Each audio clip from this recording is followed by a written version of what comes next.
বন্ধুরা, আপনাদের মাঝে অসাধারণ একটি গল্প নিয়ে চলে আসলাম। গল্পটি না টেনে শেষ পর্যন্ত দেখুন, তাহলে আপনি অনেক মজা পাবেন। আমাদের নতুন নতুন ভিডিও পেতে আমাদের চ্যানেলটিকে সাবস্ক্রাইব করুন এবং কমেন্ট করে জানিয়ে দিন কোন ধরনের গল্প আপনি পছন্দ করেন। চলুন বন্ধুরা, গল্পটি শুরু করি। আমার বড় আপুর নাম রিদা। আপুই মূলত বাসার সব কাজ সামলায়, রান্নাবান্না থেকে কাপড় কাচা পর্যন্ত। মা বাবার কাছে ও যেন এক ধরনের ভরসার জায়গা। সেদিন দুপুরে সবাই ঘরের ভেতর ব্যস্ত ছিল। আমি একা ওপরের বারান্দায় উঠে নিজের মতো কিছু একটা করছিলাম, এমন কিছু যা কাউকে দেখাতে চাইনি। মনে হচ্ছিল জগতে শুধু আমি আছি। হঠাৎ ঘুরে দেখি রিদা আপু চুপচাপ দাঁড়িয়ে আমার দিকে তাকিয়ে আছে। তার চোখ দুটোতে অদ্ভুত এক ধরনের দৃষ্টি, যেন সব বুঝে ফেলেছে অথচ কিছু বলছে না। আমার বুক ধড়ফড় করতে লাগলো। মাথা নিচু করে দৌড়ে নেমে গেলাম নিচে। সারাদিন মনে হচ্ছিল আপু হয়তো বাবা মাকে বলে দেবে, কিন্তু রাতে খাবার টেবিলে বসার সময় দেখি আপু আমার দিকে তাকিয়ে মুচকি মুচকি হাসছে। সেই হাসিটা ছিল একেবারে অন্যরকম।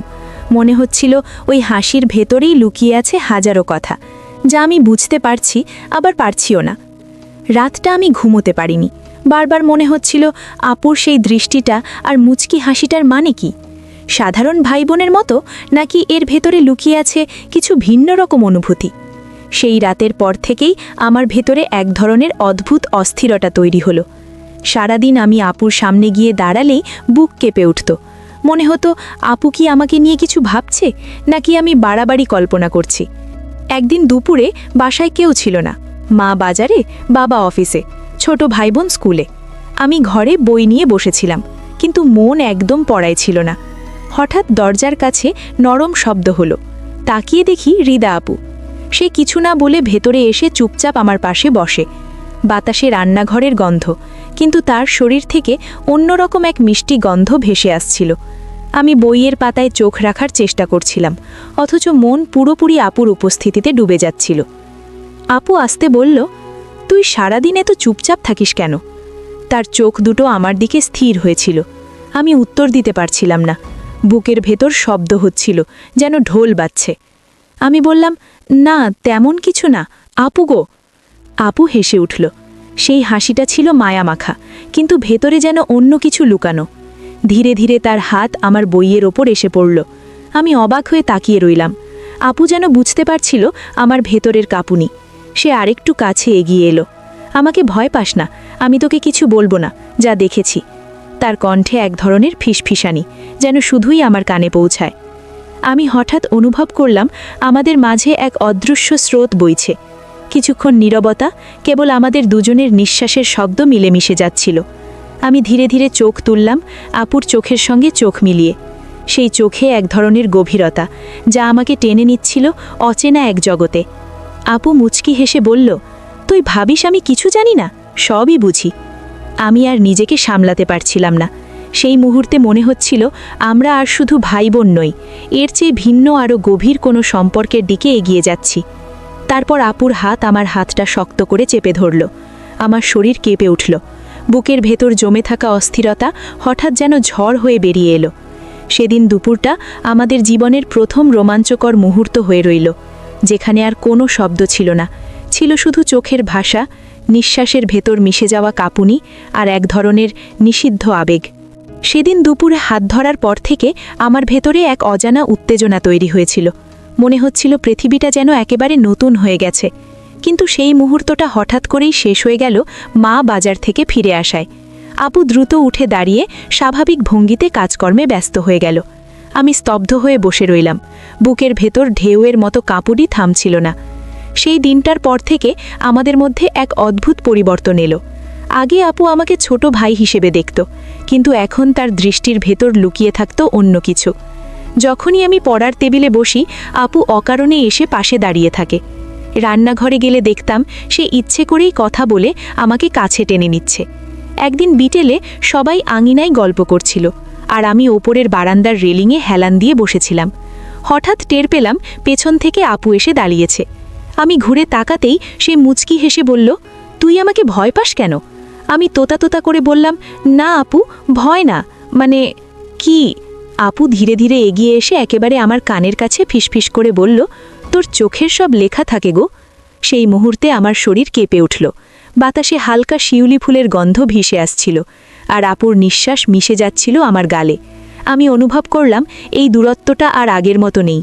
আমরা দুজনেই দীর্ঘ সময় চুপচাপ দাঁড়িয়ে রইলাম। কোনো কথা ছিল না, শুধু দুজনের চোখে এক অদৃশ্য টান। এরপর থেকে ছোট ছোট ঘটনাগুলো আমাদের কাছে রোমাঞ্চকর হয়ে উঠতে লাগলো। একদিন বিদ্যুৎ চলে গেলে ঘর অন্ধকার হয়ে যায়। আমি টেবিল থেকে টর্চ নিতে যাচ্ছিলাম। হঠাৎ আপু আমার হাত ধরে ফেলে। তার হাতের উষ্ণতা শরীরের ভেতর দিয়ে ছড়িয়ে পড়ল। অন্ধকারে শুধু তার চোখের ঝিলিক টের পাচ্ছিলাম। আরেকদিন বৃষ্টির দিনে উপরের বারান্দায় দাঁড়িয়েছিলাম আমি। হঠাৎ দেখি আপু ভিজে কাপড় শুকাতে এসেছে। ওর ভেজা চুল থেকে ফোঁটা ফোঁটা পানি ঝরছিল। আমি মুগ্ধ হয়ে তাকিয়ে রইলাম। আপু তাকাতেই চোখাচোখি হলো, আর দুজনেই অকারণে হেসে উঠলাম। আমার মনে হচ্ছিল আমাদের ভেতরে এক অচেনা সম্পর্ক তৈরি হচ্ছে, যা ভাষায় বোঝানো যায় না। ভাই বোন হিসেবে আমাদের বন্ধন ছিল, কিন্তু এখন সেটা ধীরে ধীরে এক অদৃশ্য সীমা অতিক্রম করছে। এক রাতে সবাই ঘুমিয়ে পড়ার পর আমি বারান্দায় বসেছিলাম। হঠাৎ দরজার শব্দ হলো। দেখি রিদা আপু। সে চুপচাপ এসে আমার পাশে বসল। তার চোখ দুটোতে অদ্ভুত শান্তি, কিন্তু ভেতরে যেন আগুন জ্বলছে। সে ধীরে বলল, আমাদের দুজনের মাঝে যা হচ্ছে সেটা কাউকে বলা যাবে না। তুই কি পারবি গোপন রাখতে? আমি কিছু বলতে পারছিলাম না, শুধু মাথা নিচু করে সম্মতি জানালাম। আর সেই মুহূর্তে আমাদের নীরব বোঝাপড়া জন্ম নিল। আমরা দুজনেই জানি এই সম্পর্ক আর শুধু ভাই বোনের সীমায় বাঁধা নেই, এর ভেতরে এক অদৃশ্য রোম্যান্স জন্ম নিচ্ছে। সেদিন রাতটা আমাদের জীবনের নতুন অধ্যায়ের শুরু হয়ে রইল। সেই রাতের পর থেকে আমাদের দুজনের মাঝের দূরত্বটা যেন একেবারেই মুছে গেল।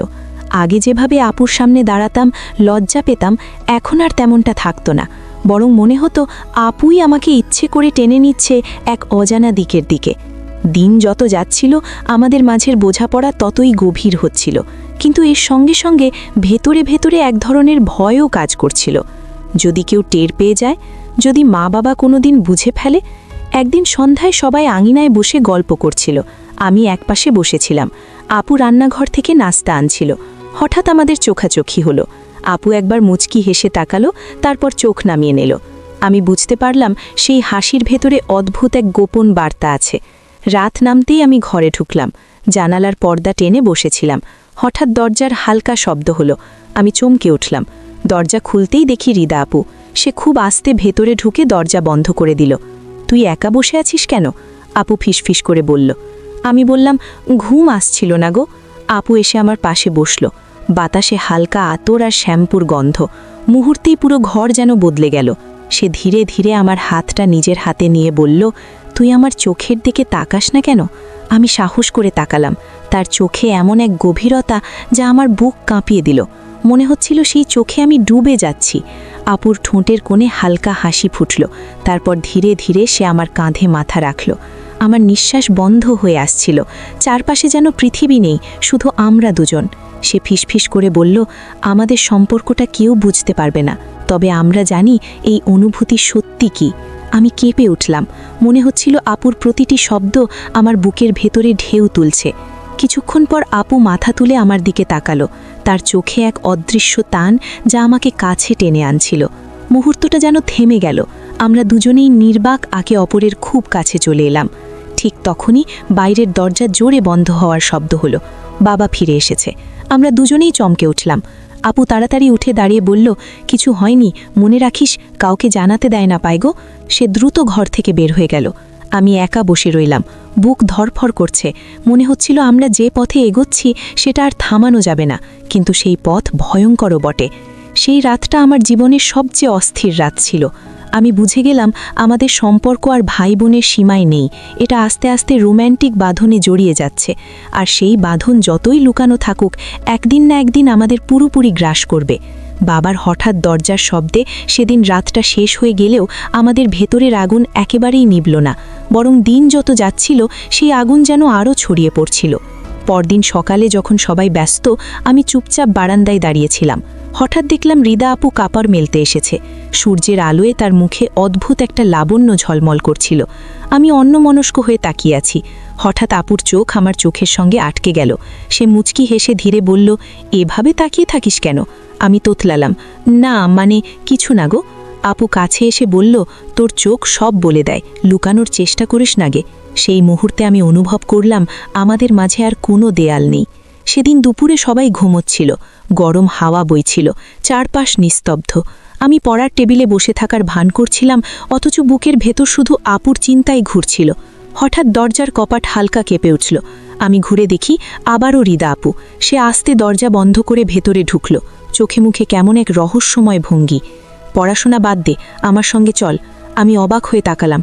কোথায়? উপরের বারান্দায়। না বলে উঠে দাঁড়ালাম। আমরা দুজনে নিঃশব্দে সিঁড়ি ভেঙে উপরের বারান্দায় উঠলাম। চারপাশে কেবল রোদের আলো আর হালকা বাতাস।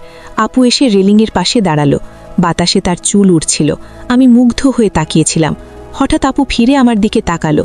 সেই দৃষ্টিতে যেন অদৃশ্য এক টান ছিল। সে আস্তে এগিয়ে এসে আমার হাতটা নিজের হাতে নিল। আমার শরীর কেঁপে উঠল। ভয় পাস না, আমি তোর গো। এই শব্দগুলো আমার বুকের ভেতরে ঝড় তুলল। আমি চুপ করে দাঁড়িয়ে রইলাম, শুধু অনুভব করলাম আমাদের দুজনের নিঃশ্বাস এক হয়ে যাচ্ছে। হঠাৎ আপু আরও কাছে এসে ফিসফিস করে বলল, আমাদের এই গোপন সম্পর্ক কেউ বুঝতে পারবে না, তবে আমরা জানি এই অনুভূতি সত্যি কি। আমি কেঁপে উঠলাম। মনে হচ্ছিল আপুর প্রতিটি শব্দ আমার বুকের ভেতরে ঢেউ তুলছে। কিছুক্ষণ পর আপু মাথা তুলে আমার দিকে তাকালো।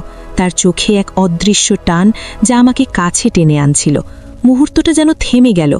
আমরা দুজনেই নির্বাক একে অপরের খুব কাছে চলে এলাম। ঠিক তখনই বাইরের দরজা জোরে বন্ধ হওয়ার শব্দ হলো। বাবা ফিরে এসেছে। আমরা দুজনেই চমকে উঠলাম। আপু তাড়াতাড়ি উঠে দাঁড়িয়ে বলল, কিছু হয়নি, মনে রাখিস কাউকে জানাতে দেয় না পায়গো।